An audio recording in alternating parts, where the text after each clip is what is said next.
Bapa dalam surga, kami mengucap syukur. Besar kasih anugerah-Mu ya Bapa. Selalu di dalam kehidupan kami. Kami rindu akan campur tangan-Mu. Kami rindu Tuhan. Engkau berperan di dalam setiap langkah kaki kami. Karena di luar Engkau kami tidak mampu berbuat apa-apa. Engkaulah nafas hidup kami Bapa. Engkaulah sumber kekuatan kami. Engkaulah tempat kami berlari dan mengaduh. Engkaulah jawaban di dalam setiap pergumulan hidup kami. Terima kasih Bapa. Kami terlalu percaya Engkau sudah memberikan kasih karunia-Mu kepada setiap umat-Mu. Dan hari ini kami mau belajar lagi Tuhan. Bahwa Engkau mengundang setiap kami Bapa.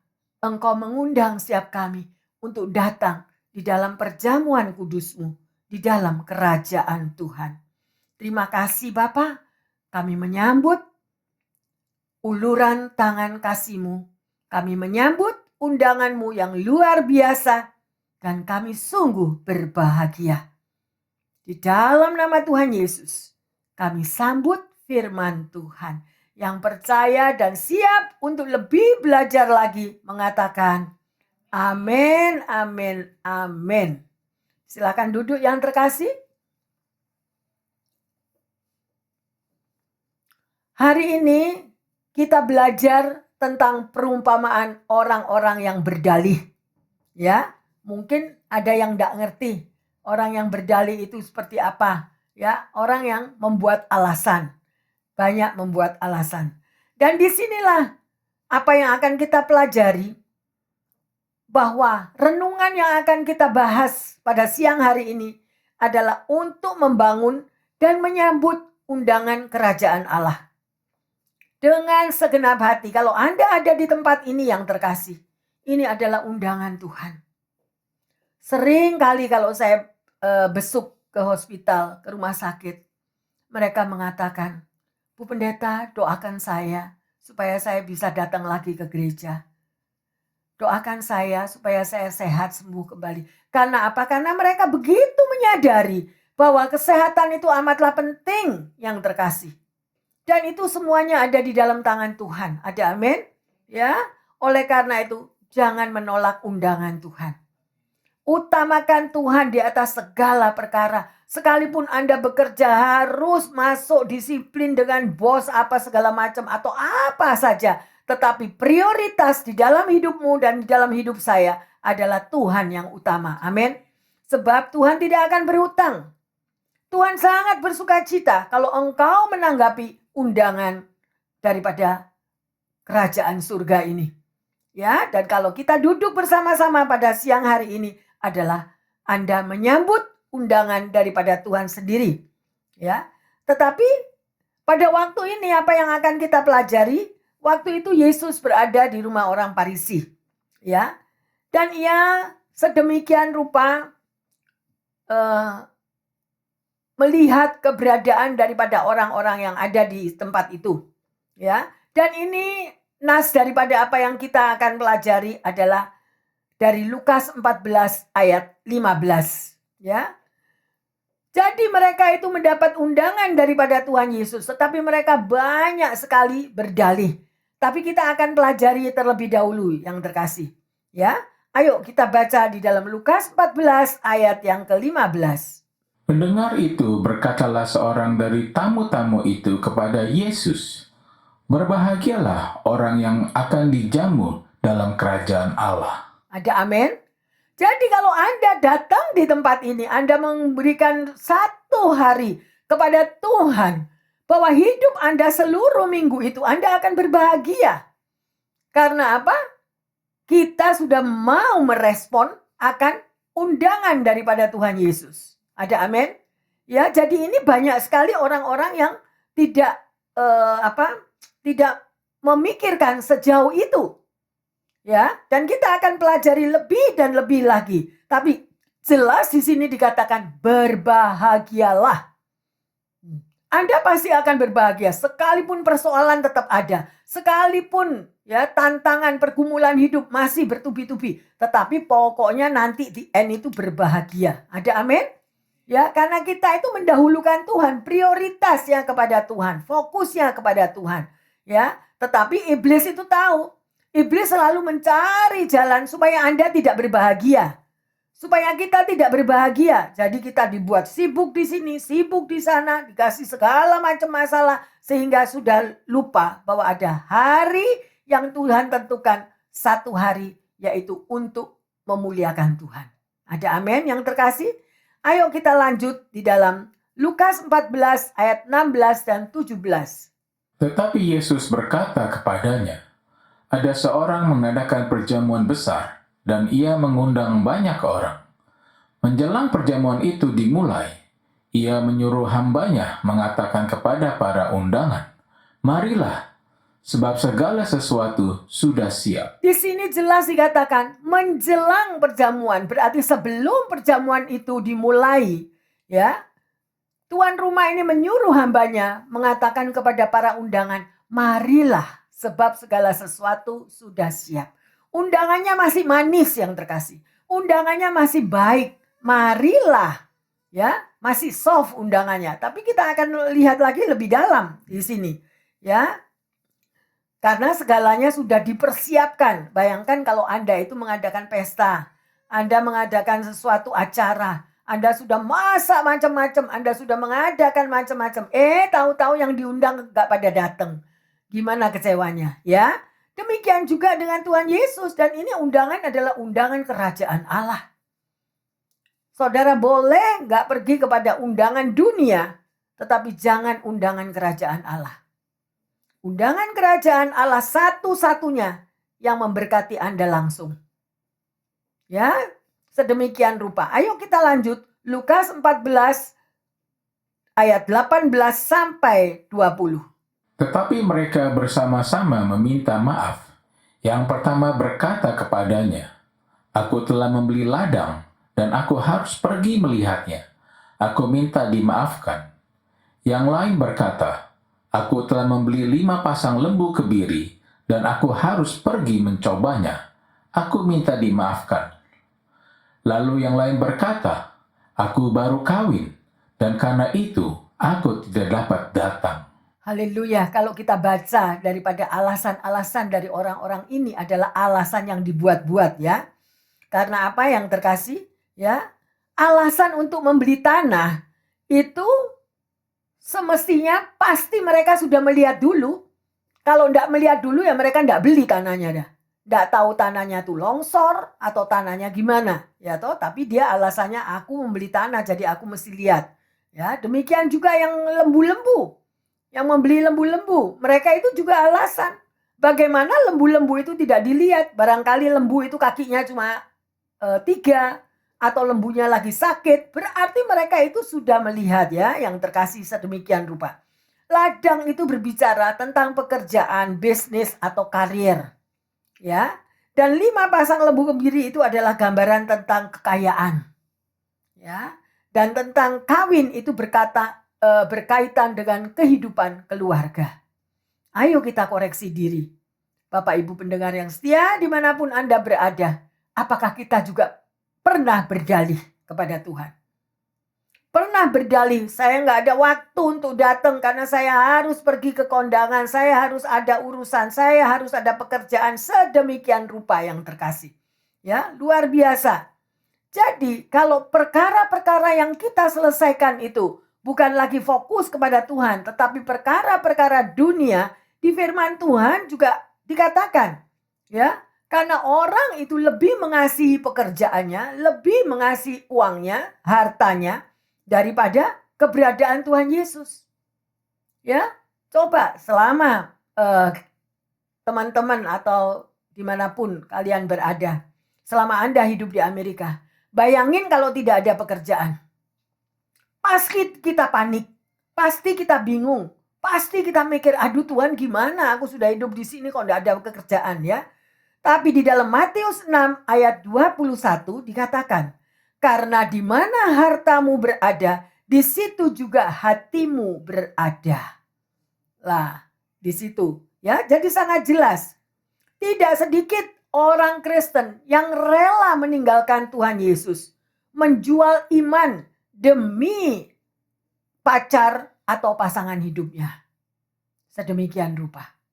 Ya, oleh karena itu pada siang hari ini Tuhan ingatkan, hati-hati anak-anak Tuhan. Kita sudah memasuki detik-detik mengakhiri tahun 24 ini. Kita sendiri sudah mengalami betapa terjalnya masalah berganti, tantangan berganti, sedemikian rupa. Ya. Dan apakah kita tetap firm, tetap kuat bersama dengan Tuhan? Kalau kita nggak ada Tuhan, mungkin udah nggak karu-karuan. Ya, nggak karu-karuan. Jadi yang kita dengar itu cuma keluhan, cuma tangisan, cuma penderitaan, kesedihan itu yang ada. Tetapi kalau Anda berpaut dengan kuat kepada Sang Batu Zaman Yesus Kristus, si pembuat undangan, Anda nggak pernah takut. Nggak pernah takut. Anda mengutamakan Dia, pasti Tuhan juga mengutamakan Anda. Nah, inilah yang menjadi tantangan yang terkasih. Tantangan dalam hidup saudara dan saya. Ya, jadi kita membahas di dalam hal ini, perikop ini, ada 3 hal alasan utama orang menolak undangan Tuhan. Ya, sebetulnya undangan Tuhan itu untuk saudara dan saya menerima kehidupan yang kekal. Ya, yang pertama, karena harta. Ya, berapa banyak orang-orang yang di Amerika sampai mereka itu break time-nya di dalam weekday. Ya, enggak bisa apa-apa memang. Kalau enggak masuk, ya dipecat. Ya, sedemikian rupa. Tapi maksud saya begini. Sekalipun Anda tidak diberi kesempatan untuk weekend, hari Minggu untuk ke gereja, Anda beribadah sendiri di hari Minggu. Jangan tinggalkan Tuhan. Beribadah, muji, nyembah, baca firman. Berdoa, utamakan Tuhan. Jadi ada persekutuan pribadi dengan Tuhan. Itu yang membuat hubungan Anda dengan Tuhan tetap akrab, tetap intim. Ada amin? Ya, luar biasa. Ya, jadi jangan mau harta dunia itu menggeser kedudukanmu dengan Tuhan. Yang kedua, pekerjaan. Dengan pekerjaan juga demikian rupa. Gimana Bu Pendeta, saya minggu harus bekerja, bos gak bisa ditinggal. Gak apa-apa, ini Amerika ya yang terkasih. Kalau bisa ada kesempatan Anda dikasih kesempatan minggu libur, Sabtu Minggu, itu adalah anugerah Tuhan. Tapi kalau tidak, Anda harus membuat hubungan pribadi sendiri dengan Tuhan. Harus berdoa, punya waktu. Selama 1 jam, 30 menit, aku tidak mau diganggu. Aku mau berdoa dengan Tuhan. Aku mau bersekutu dengan Tuhan. Pokoknya dalam waktu itu Anda harus memiliki hubungan pribadi dengan Tuhan. Amin. Jangan sampai loss ya yang terkasih. Jangan. Nanti yang masuk itu yang boten-boten itu. Yang tidak karu-karuan. Yang ketiga, keluarga. Berapa banyak orang tidak bisa datang ke gereja karena masalah keluarga. Ya, dan itu juga. Kalau Anda menghadapi masalah yang sedemikian dengan keluarga, tugas Anda dan saya adalah berdoa. Datang di bawah kaki Tuhan. Memuji, menyembah, memuliakan Tuhan. Amin. Jangan loss yang terkasih. Jangan loss waktu bersekutu dengan Tuhan. Ya. Bangsa Israel itu adalah bangsa yang pertama yang menolak undangan dari Allah untuk menerima hidup yang kekal. Ya. Jadi dengan alasan 3 hal itu tadi. Harta, pekerjaan, dan keluarga. Sedemikian rupa. Ya, sebetulnya tidak ada masalah. Anda bekerja, Anda berbisnis, Anda apa saja. Tetapi waktu untuk Tuhan itu prioritas. Prioritas. Di dalam pekerjaan Anda bisa berdoa juga. Ada amin? Ya, sekalipun tidak sama dengan Anda kalau datang ke gereja. Ya. Tadi kita sudah melihat pada ayat yang ke-17. Ya, itu undangan yang masih manis yang terkasih. Marilah sebab segala sesuatu sudah siap. Jadi Tuhan memanggil saudara dan saya di dalam undangannya masuk di dalam perjamuan kudusnya. Itu pertama dengan manis. Marilah, ayo. Ya, anak-anakku gitu. Kemudian kita akan lihat di dalam Lukas 14 ayat 21b.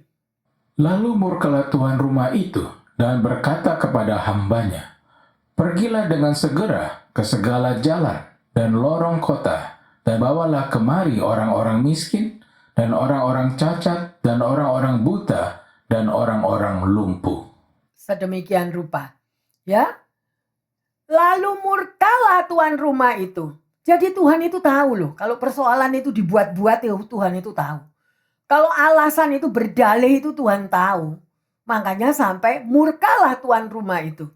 Ya, dan akhirnya dikatakan, pergi kamu ke segala jalan dan lorong kota. Bawalah kemari orang miskin dan orang-orang cacat, orang buta dan orang lumpuh. Berbicara tentang apa? Tentang orang yang haus untuk kebutuhannya dipenuhi. Mereka yang membutuhkan uluran tangan Tuhan. Mereka yang membutuhkan berkat Tuhan. Mereka yang membutuhkan jawaban di dalam hidupnya. Tuhan tahu. Ya, oleh karena itu Tuhan bicara. Mereka tuh orang kenyang semuanya, enggak butuh aku. Mereka enggak butuh. Nah, Tuhan tahu, makanya sampai diperintahkan pergi untuk ke jalan-jalan. Ya, karena apa? Karena orang-orang ini yang mengalami dengan beban kehidupannya, mereka itu membutuhkan pengampunan Tuhan. Tuhan tahu. Mereka membutuhkan kasih karunia Tuhan. Mereka membutuhkan anugerah Tuhan yang sedemikian. Ya, oleh karena itu, mari kita mengoreksi diri kita pribadi lepas pribadi. Berapa tahun Anda sudah menjadi pengikut Tuhan? 40 tahun? 50 tahun Anda sudah dibaptis? Apakah hidup Anda masih mendua? Satu kaki di dalam mengikut Tuhan, satu kaki mengikut dunia. Gak bisa. Gak bisa yang terkasih. Ya, sedemikian. Jadi, sekalipun undangan-undangan itu untuk orang miskin sengsara, tetapi sudah dilakukan untuk mengambil mereka di jalan-jalan dimanapun, tempatnya masih kosong. Di dalam perjamuan itu masih kosong. Ayo kita lihat Lukas 14:23.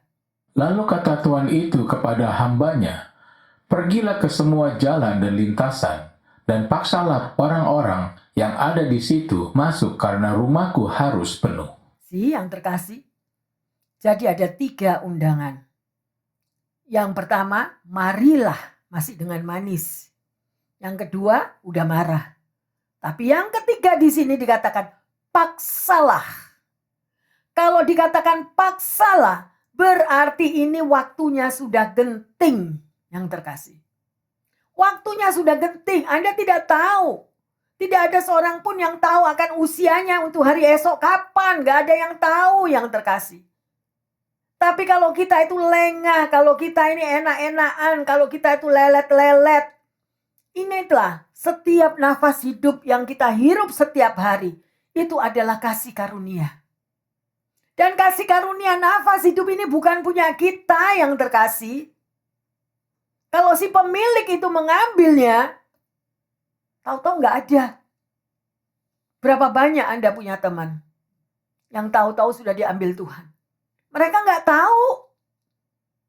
Dan apakah pada waktu selama hidupnya mereka itu sudah melakukan firman Tuhan? Apakah hidupnya diisi dengan firman Tuhan? Apakah hidupnya sudah menjadi berkat untuk kemuliaan Tuhan? Hidup itu kesempatan.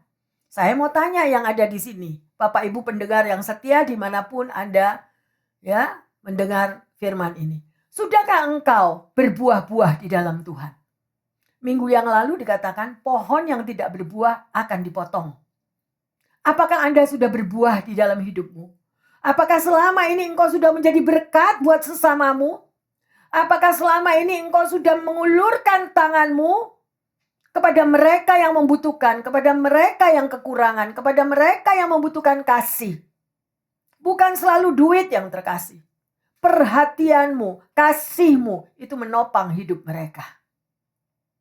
Tapi kalau itu tidak pernah terjadi, Tuhan sampai tunjukkan saya.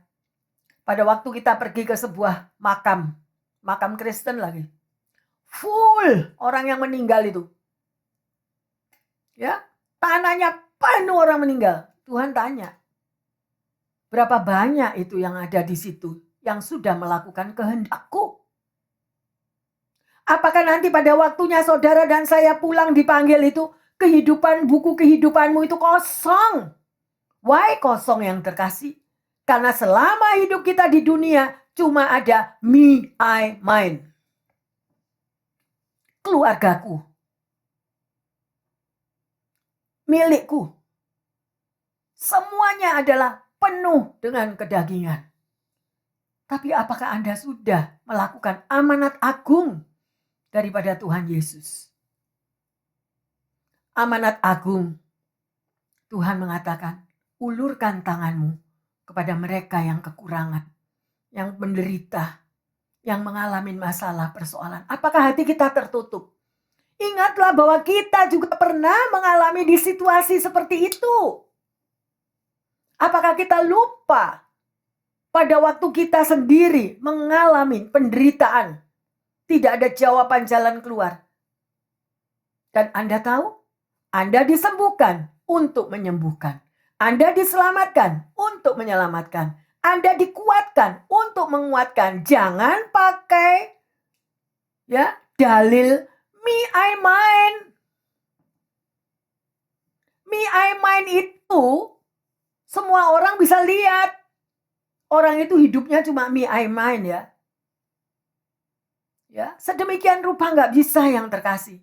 Kalahkan kedaginganmu, kalahkan egomu. Hidup Anda dan saya ini ada untuk menjadi berkat bagi kemuliaan nama Tuhan. Bukan karena Anda bekerja, Anda punya bilioner.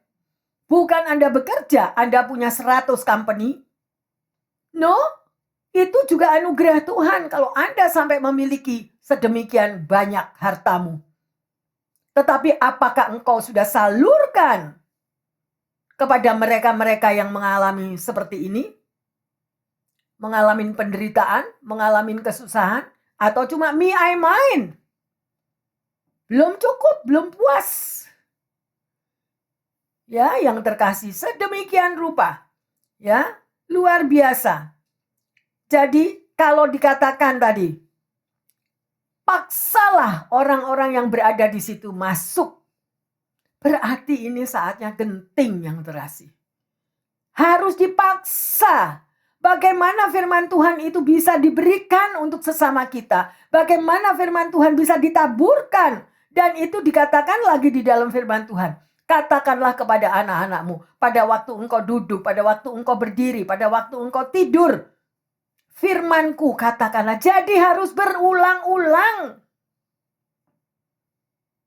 Mengatakannya itu harus berulang-ulang. Tapi yang terkasih, berapa banyak orang yang ditegur, yang dikasih tahu tentang firman Tuhan ini. Mereka marah. Why? Karena merasa dipus. Dan kalau mereka sampai meninggalkan jalan Tuhan, urusan mereka sama Tuhan. Tapi tugas saudara dan saya sudah menyampaikan firman Tuhan. Jangan takut. Memang kalau Bapak kita Yesus sendiri ditolak, kalau Anda ditolak itu sudah lumrah. Oke? Sudah lumrah, jangan takut. Ya, sedemikian rupa. Ayo kita lanjut. Kalau di sini tadi dikatakan paksalah, ya. Hati-hati saudara, biarlah ini termeterai di dalam hatimu dan hatiku. Saudara, saya percaya Anda tidak perlu dipaksa. Spontani, itu yang selalu saya ajarkan kepada jemaat. Kalau kita menolong orang, itu spontani, nggak perlu tanya lagi. Kalau Anda di dalam kesulitan, di dalam kesusahan, kalau Anda tanya sama Tuhan, Tuhan engkau tolong aku enggak ya? No, karena Tuhan sudah berkatakan, datanglah kepadaku, engkau yang letih lesu dan berbeban berat. Aku beri sentosa kepadamu. Sudah dijawab yang terkasih. Lah kalau Anda punya teman yang kesusahan, kalau Anda punya teman yang bagaimana mengalami masalah, Anda malah lari. Jangan deket-deket dah, jangan deket-deket, nanti dia cerita lagi ke aku tambah stres. Anda harus menjadi garam dan terang. Amin. Ayo berubah. Berubah sebelum kita mengakhiri tahun ini. Gak ada lagi ya. Saya berharap BCF tidak ada yang punya spirit me, I, mine. Kalau Anda memiliki teman, Anda tahu ada teman atau ada jemaat yang masih spiritnya itu, egonya terlalu besar. Anda wajib mengingatkan.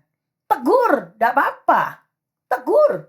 Justru teguran Anda menyelamatkan dia. Amin. Kita mau supaya teman kita diberkati, betul? Taburanmu itulah yang Tuhan tidak akan berhutang.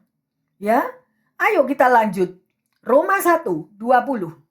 Sebab apa yang tidak nampak daripadanya, yaitu kekuatannya yang kekal dan keilahiannya, dapat nampak kepada pikiran dari karyanya sejak dunia diciptakan, sehingga mereka tidak dapat berdalih. Amin. Ya, sebab apa yang tidak nampak daripadanya, ini berkata kepada tentang Tuhan Yesus, yaitu kekuatannya yang kekal dan keilahiannya, ya, dapat nampak kepada pikiran dari karyanya sejak dunia diciptakan. Sejak Yesus menciptakan dunia, dia nggak pernah berdalih loh. Lah kok Anda banyak anak-anak Tuhan yang suka berdalih itu niru siapa? Mencontoh siapa? Waktunya berubah. Oke, yang terkasih, nggak boleh berdalih lagi. Oke, luar biasa. Ya, ada sebuah cerita dari cerita anak-anak yang mengisahkan tentang tokoh superhero yang menolong dan menyelamatkan orang-orang dari mara bahaya. Salah satunya adalah cerita tentang Solar Kid. Seorang anak laki-laki biasa bernama Alex Turner yang secara misterius mendapatkan kekuatan cahaya. Pahlawan muda ini dengan berani melawan The Nightshade Syndicate yang telah menguasai kota metropolis Lumina dengan kegelapan. Bersama-sama dengan penduduk yang tergerak oleh harapan dan keberanian dari Alex, mereka berhasil mengalahkan pemimpin sindikat Dark Shadow namanya. Kegelapan pun sirna dari kota Lumina dan cahaya fajar untuk pertama kalinya mereka kembali setelah sekian lama kota tersebut diliputi oleh kegelapan yang mengerikan. Kisah kepahlawanan seperti ini juga bisa saudara dan saya baca di Alkitab. Tokoh utamanya adalah seorang anak tukang kayu yang rela menyerahkan nyawanya untuk menebus seluruh umat manusia di dunia ini dari kebinasaan kekal. Ya, di hari yang ketiga dia mengalahkan maut dan bangkit dari kematian. Ya, tadi di dalam Roma 1 ayat 20 mengatakan bagaimana kekuatan dan keilahiannya Yesus Kristus itu tidak bisa terbantahkan yang terkasih. Ya, tapi dengan kematian dan kebangkitannya, saudara dan saya mendapatkan keselamatan. Ada amin? Haleluya. Ya, tetapi pertanyaannya, siapa atau apa yang mengendalikan kasih sayangmu akan memenangkan hatimu? Betul toh betul? Ayo koreksi diri. Siapa yang memenangkan? Ya, siapa yang mengendalikan kasih sayangmu? Anda dikendalikan kasih sayangnya oleh siapa? Lah itu yang memenangkan hatimu, terutama orang yang pacaran. Ya, jadi hati Anda dikendalikan oleh siapa? Ya, nah disitulah. Jadi orang itu mengalaminya. Ya, yang terkasih, nafsu harus dimatikan. Kita ganti dengan janji-janji Allah. Ya, hati yang dipenuhi dengan kasih Bapa yang sempurna. Kalau Anda sudah bertemu, mengalami kasih pribadi dengan Tuhan, Anda tidak bakal cari yang lain-lain. Gak ada yang bisa memuaskan Anda dan saya di dunia ini. Semuanya pasti berakhir kecewa. Kalau di luar Tuhan. Tapi bersama dengan Tuhan, Anda akan mengalami kasih karunia Tuhan. Ada amin yang terkasih? Luar biasa. Ya, sedemikian rupa. C.S. Lewis berkata bahwa Tuhan mendapatkan bahwa keinginan kita untuk melakukan kehendaknya itu terlalu lemah. Kita kalau mau melakukan kehendak Tuhan itu lemah yang terkasih. Ya. Tidak terlalu kuat. Ya. Jadi kebanyakannya umat Tuhan itu selalu mendua hati. Hatinya mendua antara dunia dan mengikut Tuhan. Sedemikian. Ya. Jadi terpikat dengan kepuasan dunia sehingga meninggalkan Tuhan. Nah, itu Anda pasti pernah ngalami atau enggak? Ya, berapa banyak anak-anak Tuhan yang awalnya menggebu-gebu setelah dibaptis, akhirnya hilang. Gak tahu kemana, karena tidak tahan uji, tidak tahan pada waktu pembentukan Tuhan. Ya, sedemikian rupa.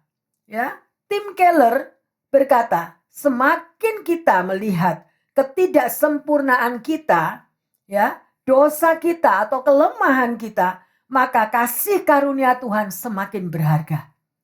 Kalau kita menyadari kita ini orang gak mampu, kita ini orang yang ya semuanya terbatas. Di dalam keterbatasan kita melihat kuasa Tuhan yang ajaib. Amin. Ya. Mari yang terkasih. Kalau kita menerima undangan Allah, ya, maka kita tidak akan mau lagi membuat alasan-alasan mengapa dengan adanya dalih-dalih yang bermacam-macam dari dunia. Sekali lagi saya menghimbau, ya, bahwa Anda dan saya akan mampu menyelesaikan semuanya tanpa berdalih. Karena Bapak kita juga tidak pernah berdalih. Saya akan lanjut dengan satu kesaksian, yaitu sejak kecil Presiden Abraham Lincoln, ya, telah diberikan julukan Honest Abe atau Abe yang jujur, yang tidak pernah membuat alasan, yang tidak pernah berdalih. Ya, dalam biografinya, ibu tirinya berkomentar, ia tidak pernah berdusta sepanjang umur hidupnya, tidak pernah berdalih untuk mengelak, untuk menghindari hukuman atau jawaban yang lain. Sejak kecil, Abraham Lincoln memiliki sikap yang selalu jujur dalam perkara sekecil apapun. Pada suatu waktu, Abraham Lincoln pernah menjadi penjaga toko di New Salem, Illinois.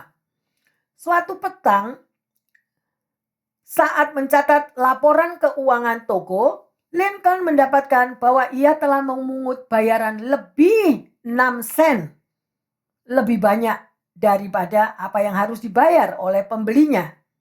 Ya, malam itu pun tanpa berdalih, sekalipun hujan salju, dia mau pergi untuk mengembalikan uang itu. Ya, bayangkan yang terkasih. Dia tahu apa yang harus dia lakukan dan dia lakukan dengan benar. Ya, dan inilah yang menjadi satu kunci keberhasilan hidupnya. Tepat pada tanggal 4 Maret 1847, Abraham Lincoln mewakili negara bagian Illinois sebagai anggota US House of Representatives. Jadi di DPR, Dewan Perwakilan Rakyat Amerika Serikat. Bahkan kemudian dia menjadi orang nomor 1 di Amerika Serikat pada tahun 1861. Hanya karena apa? Tuhan mengangkat hidupnya karena dia melakukan yang benar. Dia melakukan yang jujur. Dia melakukan tidak pernah berdalih. Orang yang tidak pernah berdalih, orang yang tidak pernah mencari-cari alasan, pasti hidupnya diberkati Tuhan. Ada amin yang terkasih? Sekarang bagaimana dengan kita? Ya, apakah saudara tahu di dalam Lukas 14 ayat 13? Di situ dikatakan, apabila engkau mengadakan perjamuan, undanglah orang-orang miskin, orang-orang cacat, orang-orang lumpuh, dan orang-orang buta. Bapak, Ibu, Saudara-saudari terkasih, pendengar yang setia. Setelah BCF menyelesaikan anniversary yang ke-24, kita akan masuk melangkah terus menuju kepada anniversary nanti yang ke-25. Tuhan menggerakkan kita bersama tim untuk mulai bergerak di dalam Basilia Love Care. Apa artinya Basilia Love Care? Seperti apa yang diperintahkan oleh Tuhan ini tadi. Ya. Undanglah orang miskin, orang cacat, orang lumpuh, orang buta. Artinya BCF tidak dibatasi oleh hanya orang-orang anak-anak Tuhan. BCF terbuka luas bagi mereka yang membutuhkan pertolongan. BCF membutuhkan orang-orang yang membutuhkan kasih. Oleh karena itu saya menghimbau daripada jemaat BCF untuk kita bergandeng tangan, membuka hati, menerima orang-orang yang sedemikian rupa, sehingga firman Tuhan juga bisa dibagikan. Karena mereka membutuhkan keselamatan. Keselamatan itu bukan cuma me, I, mine yang terkasih. Gak ada. Keselamatan itu bukan cuma punya pendeta. Amin. Jadikan semua bangsa muridku. Itu amanat agung. Apalagi diperintahkan. Ya, pergi kamu keluar ke jalan-jalan, kemanapun mereka yang membutuhkan pertolongan. Jangan Anda menjamu orang yang sudah kenyang. Jangan Anda yang menjamu orang-orang yang sedemikian berkelimpahan hidupnya. Mereka tidak lapar akan Tuhan. Mereka nggak lapar. Mereka tidak haus akan firman Tuhan. Tetapi bagian Anda dan saya, kita bergandeng tangan sehingga hidup kita menjadi berarti. Dan kita berdoa selalu, bawa di dalam doa kalian, supaya Basilia Love Care akan menjadi sukses dan akan menampung banyak-banyak jiwa yang membutuhkan pertolongan dan akan menjadi berkat bagi kehidupan kami semua. Berbahagialah mereka yang membagi berkat, karena hidupnya juga akan diberkati. Ada amin yang terkasih? Oleh karena itu, hari ini kita sudah belajar undangan Tuhan. Ya, pertanyaannya sekarang, apakah kita secara teratur menerima undangan surga? Menerima undangan Tuhan, kita ini disiplin apa enggak? Ya. Yang kedua, apakah kita menerima undangan Tuhan itu dengan berdoa itu kita spontani, kita mau melakukan. Kalau ingat ya doa Bu Pendeta, kalau nggak ingat ya nggak doa. Itu bukan komitmen ya yang terkasih. Tuhan ingin saudara dan saya bercakap-cakap dengan Dia. Haleluya. Ya. Kemudian apakah kita mengemukakan atau berdalih untuk membuat waktu bersekutu, waktu hening bersama Tuhan. Nah, ya, jadi sekali lagi saya menghimbau, milikilah waktu di dalam undangan Tuhan. Sekalipun itu di rumah Anda sendiri. Tuhan mengundang Anda untuk bersekutu dengan aku, nak. Aku rindu suaramu. Aku rindu tangisanmu. Aku rindu untuk engkau bercakap-cakap dengan aku. Jangan lewatkan undangan Tuhan yang terkasih. Ada amin? Haleluya. Dan sebagai ayat emas, Matius 19 ayat yang ke-30. Tetapi banyak orang yang terdahulu akan menjadi yang terakhir, dan yang terakhir akan menjadi yang terdahulu. Hari ini kita sudah belajar ya yang terkasih untuk undangan Tuhan.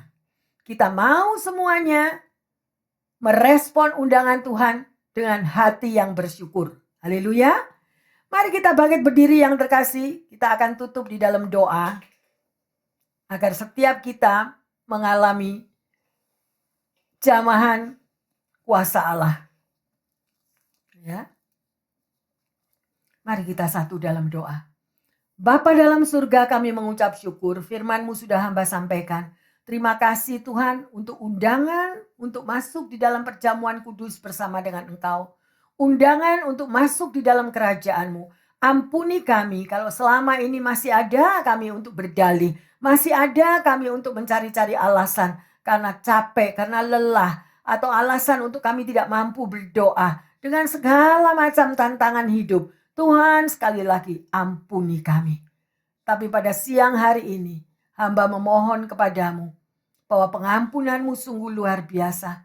Berikan kami semua mengerti, Kau bukakan firman-Mu sehingga kami tidak akan berdalih lagi Bapa. Kami tidak akan mencari-cari alasan lagi. Terima kasih untuk teguran-Mu. Terima kasih kami mengucap syukur kepadamu ya Bapa. Engkau memanggil kami untuk memiliki persahabatan yang luar biasa dengan diri-Mu. Berbicaralah ya Tuhan. Berbicaralah. Kami siap selalu mendengarkan Engkau. Buatlah kami untuk utuh dengan sesuai sabda-Mu. Terima kasih Bapa. Hamba berdoa secara khusus bagi mereka yang lagi kekurangan kesehatan. Ataupun kekurangan finansial. Ataupun mengalami masalah pekerjaan atau apa saja. Tuhan, Engkau sanggup. Engkau sanggup menjawab doa-doa kami. Engkau sanggup meluruskan jalan hidup anak-anak-Mu. Terima kasih Tuhan, Engkau akan kirimkan penolong-penolong sehingga jawaban bagi persoalan anak-anak-mu dapat terselesaikan. Terima kasih yang sakit mengalami kesembuhan, yang kekurangan mengalami terobosan, yang tidak ada pekerjaan, Engkau sudah siapkan pekerjaan yang baik Tuhan. Di dalam nama Tuhan Yesus, hamba serahkan juga Basilia Love Care di dalam tangan Tuhan. Engkau akan kirimkan orang-orang-Mu sehingga kami semua boleh bergandeng tangan untuk merasakan kasih Bapa ada di tengah umat-Mu. Terima kasih Bapa, di dalam nama Tuhan Yesus, hamba berdoa dan mengucap syukur. Yang percaya dan siap menerima berkat anugerah Tuhan mengatakan, amin, amin, amin.